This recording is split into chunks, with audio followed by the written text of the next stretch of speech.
Sin electricidad, sin baterías, sin aparatos de alta tecnología, las casas medievales tenían sistemas de seguridad que impresionarían incluso a los ladrones modernos mucho antes de que empezáramos a depender de cables y wifi.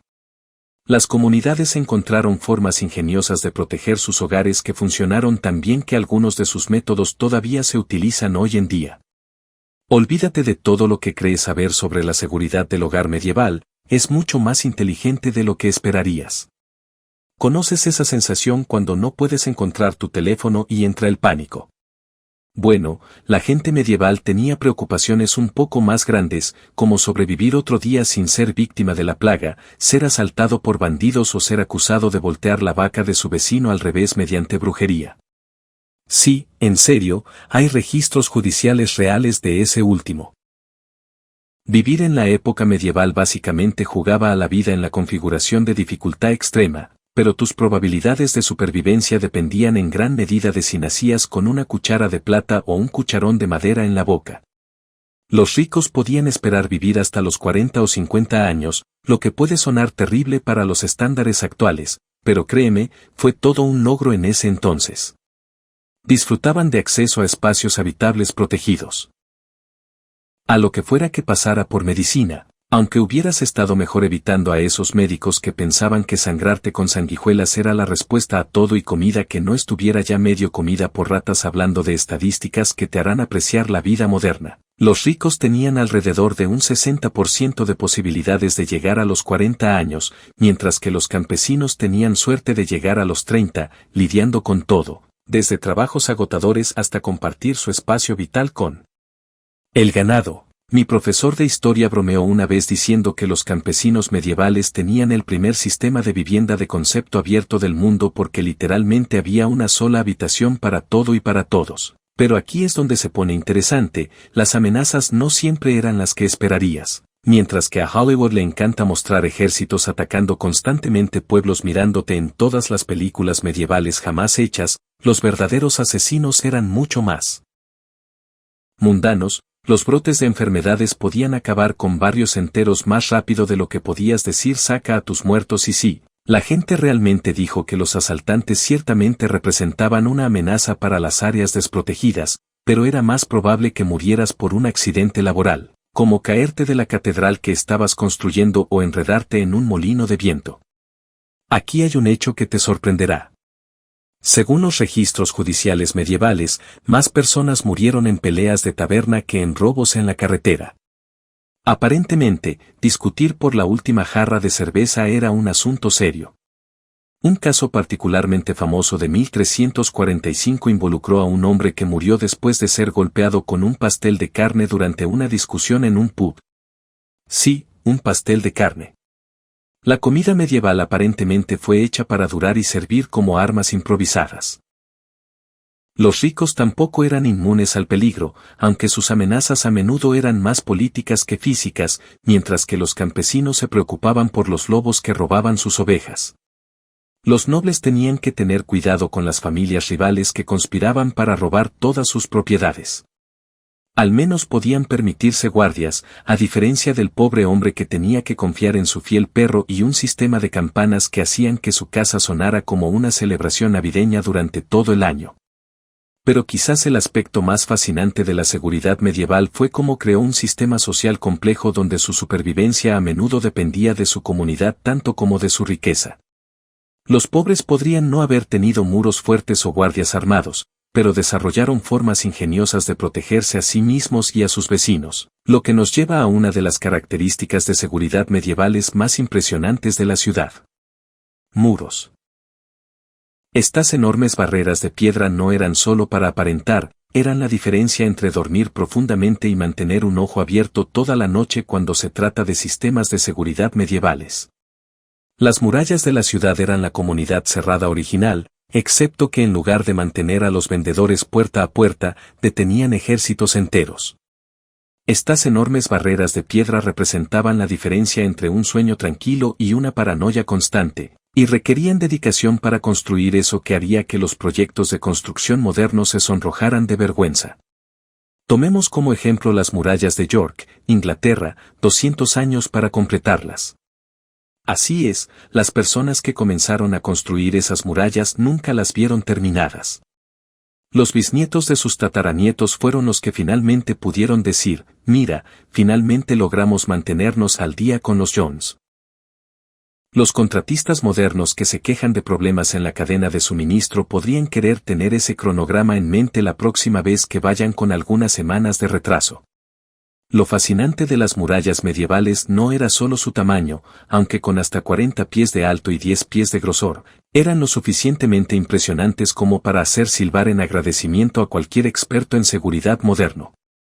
Era como creaban una jerarquía social completa basada en la distancia del centro.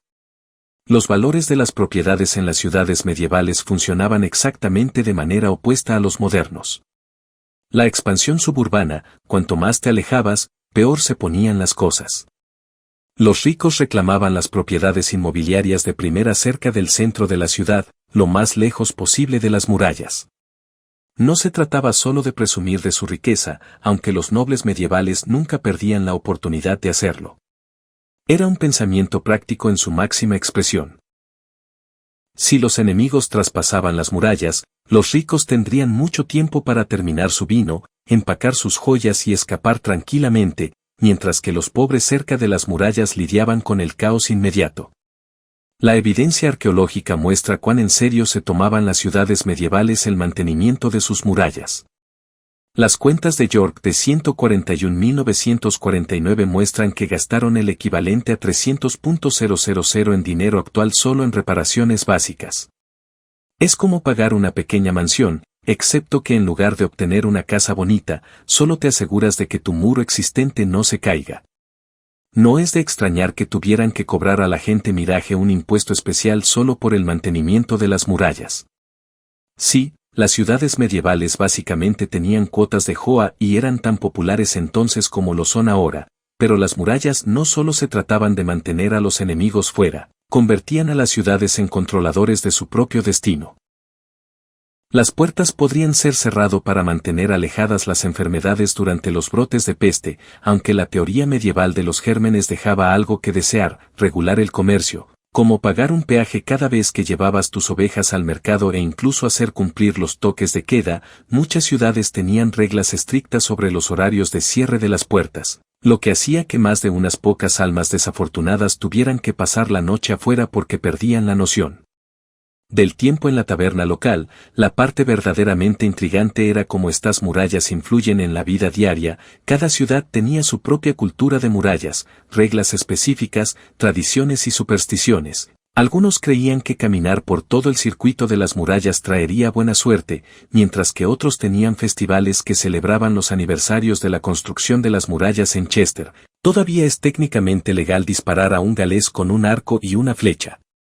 Desde las murallas de la ciudad después de la medianoche, aunque recomendamos encarecidamente no probar esa ley medieval en particular, no todos podían permitirse la protección de las murallas de la ciudad. Por supuesto, para aquellos que vivían fuera de estos gigantes de piedra, la seguridad significaba ser creativos con lo que tenían. Los campesinos medievales podrían no haber tenido murallas elegantes, pero lo compensaban con una creatividad que avergonzaría a los entusiastas de la seguridad del hogar de bricolaje moderno. Vivir fuera de las murallas de la ciudad o en los vecindarios dudosos dentro de ellas significaba desarrollar sistemas de seguridad que costaba casi nada porque nada era exactamente lo que la mayoría de los campesinos tenían. Los perros eran la versión medieval de un sistema de seguridad para el hogar, excepto que en lugar de enviar alertas a su teléfono inteligente, despertaban a todo el pueblo con sus ladridos. Estos no eran los perros mimados modernos que se asustan de su propio reflejo. Los perros medievales eran criaturas robustas que se ganaban la vida. La evidencia arqueológica de los asentamientos campesinos muestra que la mayoría de las familias tenían al menos un perro, con perros más grandes cerca de la puerta y otros más pequeños y ladradores dentro que podían dar la alarma si alguien pasaba la primera línea de defensa peluda. El verdadero genio vino en forma de sus sistemas BAO. Las empresas de seguridad modernas le cobrarían cientos por sensores de movimiento, pero los campesinos medievales crearon su propio sistema de alerta usando cuerdas de campana y cualquier trozo de metal que pudieran encontrar. Colgaban estas alarmas improvisadas en puertas y ventanas creando una red que haría suficiente ruido para despertar a los muertos si alguien intentaba entrar. Durante una excavación arqueológica en el norte de Inglaterra, los investigadores encontraron restos de estos sistemas Bell hechos de todo, desde viejos fragmentos de ollas hasta campanas de iglesia dañadas que habían sido prestadas cuando nadie miraba. Pero la medida de seguridad más efectiva no eran los perros o las campanas, era el hecho de que las comunidades campesinas medievales eran más ruidosas que un grupo de Facebook de un vecindario moderno. Las casas se construían tan cerca unas de otras que no se podía estornudar sin que tres vecinos ofrecieran su remedio favorito. Esta cercanía no era solo una mala planificación urbana, era intencional cuando todos podían oír todo. Los ladrones tenían dificultades para operar sin ser detectados. Las estadísticas pintan un panorama interesante en un pueblo inglés bien documentado de 1324. Los registros judiciales muestran que el 80,7% de los intentos de robo se detuvieron con el ladrido de un perro o la intervención de un vecino. El 13% restante eran principalmente trabajos internos. Resulta que los ladrones medievales no estaban muy interesados en robar casas donde tendrían que enfrentarse tanto a perros enojados como a vecinos aún más enojados armados con herramientas agrícolas. Algunos campesinos se volvieron realmente creativos con sus medidas de seguridad. Un caso documentado de 1350 describe a un granjero que entrenó gansos para que actuaran como animales guardianes. Aparentemente, eran incluso más efectivos que los perros porque no se puede sobornar a un ganso con carne. Graznarán a todos por igual, desde los ladrones reales hasta el mismísimo Lord local, otro tipo inteligente, llenó las lecturas de Hallow con guisantes secos creando una versión medieval de un detector de movimiento que vibraría si alguien los pisaba. Vivir fuera de los muros también significaba desarrollar una relación diferente con la oscuridad. Mientras que la gente de la ciudad podía confiar en las vigilias nocturnas y las patrullas de guardia, los campesinos crearon sus propios sistemas. Para lidiar con la seguridad nocturna se turnan para vigilar, especialmente durante las épocas de cosecha cuando su comida almacenada los convertía en los principales objetivos de los ladrones. Una aldea incluso implementó un sistema de rotación donde cada familia tenía que proporcionar una persona para el deber de vigilancia nocturna. Perder su turno significaba que tenía que pagar una multa de 2 pollos al fondo de la aldea. Estas ingeniosas medidas de seguridad funcionaron sorprendentemente bien, pero no eran perfectas. A veces necesitabas algo más sustancial que campanas y ladridos, necesitabas cerraduras. Mientras que los ricos tenían intrincados mecanismos de metal para proteger sus objetos de valor, los campesinos tenían que ser creativos con lo que tenían a mano. La industria de la seguridad medieval tenía dos mercados distintos: aquellos que podían permitirse cerraduras de metal que pondrían celoso a un cerrajero moderno y aquellos que aseguraban sus puertas con lo que encontraran.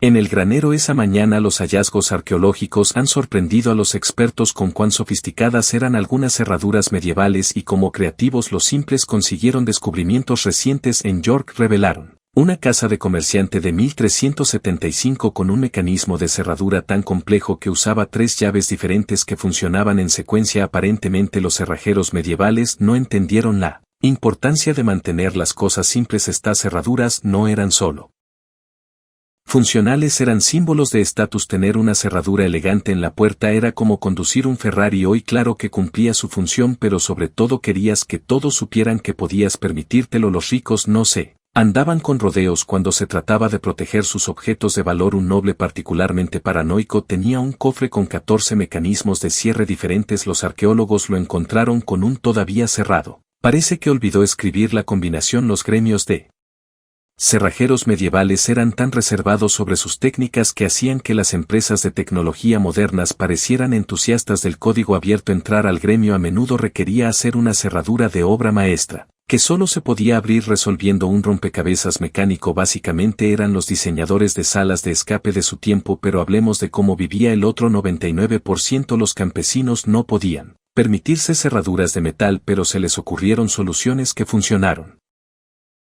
sorprendentemente bien. El más común era la barra de madera en la puerta, simple y efectiva. Si alguien la rompía, siempre podías hacer otra con ese árbol detrás de tu casa.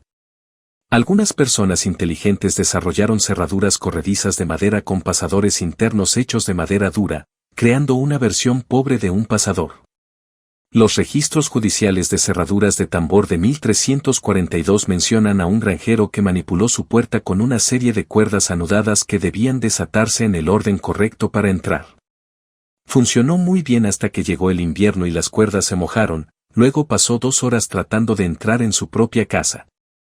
Otro método popular consistía en apilar muebles contra la puerta por la noche.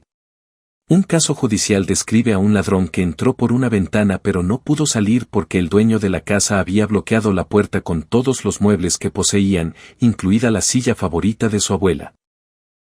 Las iglesias y los monasterios tenían los sistemas de seguridad más sofisticados de todos. La cerradura de la puerta del tesoro de la Catedral de Durham requería 3 llaveros diferentes para abrirla y tenían que hacerlo simultáneamente. Era una autenticación medieval de 2 factores, excepto que en lugar de ingresar un código desde su teléfono, tenía que rastrear a 3 monjes diferentes que probablemente habían tomado votos de silencio. La parte realmente fascinante es cómo estas cerraduras influyeron en la sociedad medieval. Tener la llave de la ciudad. Las puertas eran un gran problema, significaba que literalmente controlabas quién entraba y salía. Algunas ciudades tenían leyes sobre quién podía poseer ciertos tipos de cerraduras. En Londres, por ejemplo, los aprendices de cerrajeros sorprendidos haciendo copias no autorizadas de llaves podían perder una mano. Hablemos de políticas estrictas en el lugar de trabajo, pero incluso las mejores cerraduras eran inútiles sin alguien que vigilara. Ahí es donde entraron los guardias nocturnos, aunque llamarlos guardias podría ser un poco generoso considerando que a algunos de ellos se les pagaba en cerveza. La guardia nocturna medieval no era exactamente lo que llamamos una fuerza policial profesional. Estas almas valientes o posiblemente solo sedientas patrullaban las calles después del anochecer armadas con linternas, garrotes de madera y una tolerancia impresionante para el clima terrible. Su pago venía en forma de pan y cerveza. Las bonificaciones por rendimiento medievales eran mucho más sencillas que las complicadas estructuras corporativas de la actualidad. Los registros de la década de 1320 en Londres muestran el sistema de guardia nocturna con fascinante detalle. La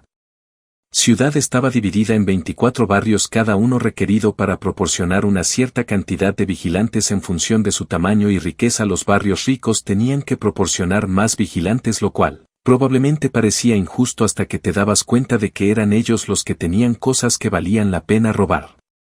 El turno estándar iba del atardecer al amanecer y se esperaba que cada vigilante caminara un promedio de 12 metros por noche. No había necesidad de membresías de gimnasios medievales cuando tu trabajo implicaba tanto cardio. Las llamadas de los vigilantes se convirtieron en una parte familiar de la vida nocturna medieval. 10 y todo está bien, gritaban, aunque a veces eran más como las 3 de la mañana y la vaca de alguien estaba suelta nuevamente. Estas llamadas tenían múltiples propósitos: dejaban que los ciudadanos honestos supieran la hora, advertían a los posibles criminales que alguien estaba observando y mantenían a los vigilantes despiertos. Un vigilante particularmente creativo en York se hizo famoso por convertir sus anuncios en pareados rimados. Los registros judiciales medievales indican que los ciudadanos locales le pagaban extra para que se detuviera. Su equipo era básico pero efectivo. Cada vigilante llevaba una linterna, no tanto para ver sino para ser visto.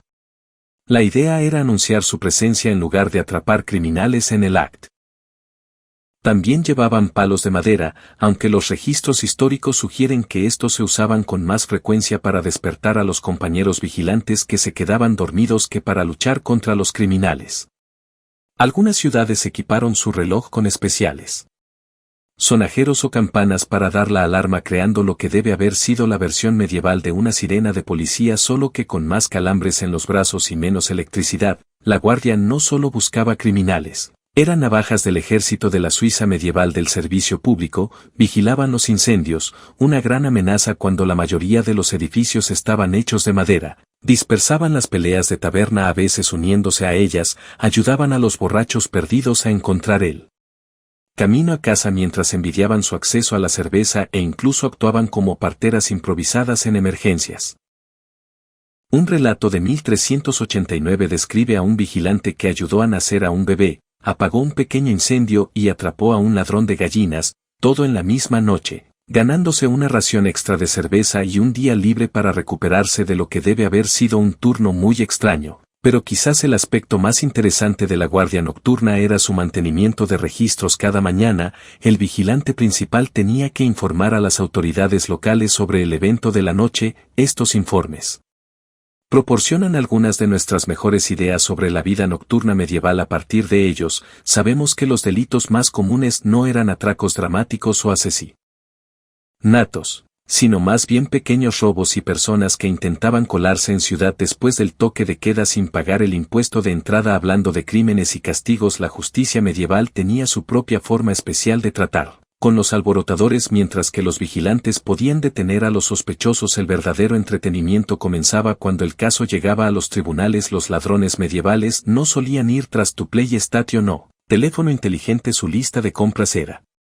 decididamente más práctica. Los registros judiciales de la Inglaterra del siglo XIV se leen como una lista de compras medieval: pan, queso, herramientas, ropa y ocasionalmente el preciado pollo de alguien. Un ladrón particularmente ambicioso de Norwich fue atrapado tratando de robar una vaca entera. Podría haberse salido con la suya también si la vaca no se hubiera movido en el peor momento posible. El sistema de justicia tenía una forma única de manejar a estos criminales. Muchas ciudades operaban en lo que podríamos llamar una política de 3 strikes y estás fuera, excepto que la parte de la salida era mucho más permanente que solo la cárcel. Los infractores primerizos podían salir con una multa o algún tiempo en el cepo. La versión de la sociedad medieval de un tiempo fuera rincón, excepto que todos podían arrojarte verduras podridas. Las segundas ofensas a menudo resultaban en un castigo físico, como tener las orejas clavadas a un poste. No te preocupes, eventualmente te soltarían la tercera vez. Digamos que no solía haber una cuarta vez, pero la justicia medieval no era solo castigos duros, ir al clavar. El sistema mostró matices sorprendentes a través de lo que los historiadores llaman la regla del pan. Si podías probar que robaste comida porque te morías de hambre, los tribunales a menudo mostraban que los registros de misericordia de 1364 describen a un hombre que robó una hogaza de pan y fue sentenciado a trabajar en la panadería. En lugar de perder una mano, el panadero luego lo contrató de forma permanente. La rehabilitación medieval en su máxima expresión. Los castigos en sí mismos a menudo coinciden con el crimen de formas creativas: robar a un carnicero, disfrutar de tu nuevo trabajo limpiando el matadero durante un mes, tomar los pollos de alguien. Ahora eres responsable de alimentar a todos los pollos de la ciudad. Un juez inteligente hizo un vino. El ladrón sirvió como pregonero de pie en la calle gritando noticias y anuncios hasta que su voz se detuvo. Las estadísticas de los registros judiciales sobrevivientes pintan una imagen interesante. En una ciudad bien documentada de 1375, alrededor del 60% de los robos involucran comida o ropa, el 30% eran herramientas o artículos para el hogar y el 10% eran bienes de lujo. Aparentemente, los ladrones medievales eran prácticos. Para las personas que preferirían robar una capa abrigada que un cáliz de oro, la tasa de condena fue sorprendentemente alta, alrededor del 70%, principalmente porque era difícil ser astuto en una comunidad donde todos sabían de qué color eran tus calcetines. Los ricos tampoco se libraban fácilmente, aunque sus castigos usualmente involucraban sus billeteras en lugar de sus apéndices. Un noble atrapado robando a un comerciante tenía que pagar el triple del valor y financiar las festividades de la ciudad durante un año. El comerciante aparentemente se aseguraba de que el festival de Año Nuevo fuera extravagante. Los registros de la corte medieval revelan algunos casos realmente extraños. Un hombre en Canterbury fue atrapado robando la puerta de su vecino, solo la puerta, nada más. En su defensa, afirmó que la puerta se había volado con el viento y había aterrizado en su jardín y que solo la estaba manteniendo a salvo. Otro ladrón intentó robar una colmena, pero fue atrapado porque, bueno, las abejas enojadas no son exactamente cómplices sutiles. El disuasivo más efectivo no era el castigo en sí, sino la vergüenza pública que lo acompañaba. En un mundo sin televisión ni internet, ver a alguien parado en el cepo era entretenimiento premium. La gente se reunía para abuchear a los condenados. Convertir el castigo en arte escénico. Una ciudad incluso tenía una campana de la vergüenza designada que sonaba cuando alguien era atrapado robando para asegurarse de que todos supieran que debían venir a ver. El se nota a través de todas estas medidas: paredes, perros, campanas, cerraduras, vigilantes y castigos creativos, las comunidades medievales lograron crear un sistema de seguridad sorprendentemente efectivo. Puede que no fuera de alta tecnología, pero tenía algo mejor: ingenio humano y un fuerte sentido de comunidad. Justicia.